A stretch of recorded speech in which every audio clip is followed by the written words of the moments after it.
right? Okay, good. So I chose the ethical dilemma because at some point or another the world is bound to end. And in the list of people I chose 5 individuals that I think could survive in a bunker. I chose 5 people by 3 things. I chose by age because statistically, hopefully, the younger they are, the closer to the beginning of their life than the end of their life they are. I chose by health and those who have little to no physical or mental disabilities to pass down to children. And I chose by language and those who speak or understand the same language to hopefully avoid some communication problems. My first woman was Delilah, a 20-year-old homemaker. I figured a homemaker could, make people a little more comfortable. They have organizational skills to make things run a little smoothly. They take on responsibilities like cooking and cleaning, so it relieves stress of others.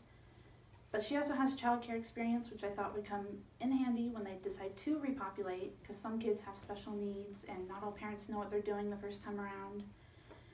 And my second female was a woman named Hannah. She was a 24-year-old musician, and she had a type of photographic memory thing, which I thought could come in handy in case they ever get lost outside of the bunker once they do leave and they need to navigate, or any information she recalls from anything she's any info she's consumed throughout her life.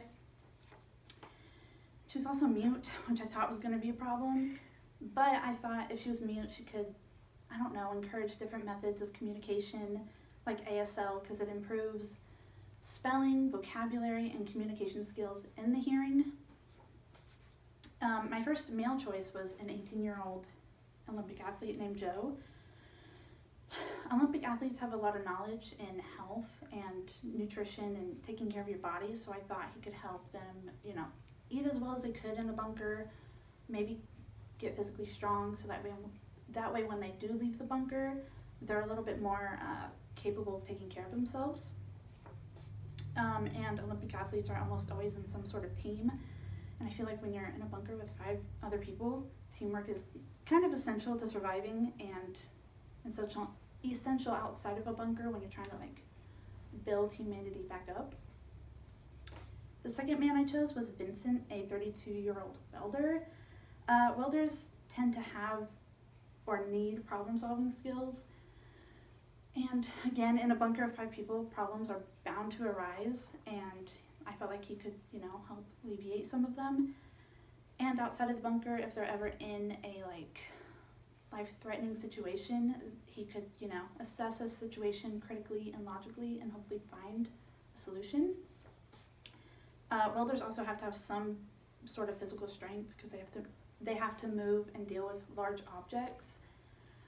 So if they ever decide to build up a town or somewhere else to live outside of the bunker again, him and the younger man could kind of help move things around, I guess. And I just, if he was physically strong, maybe he would make healthier babies or something.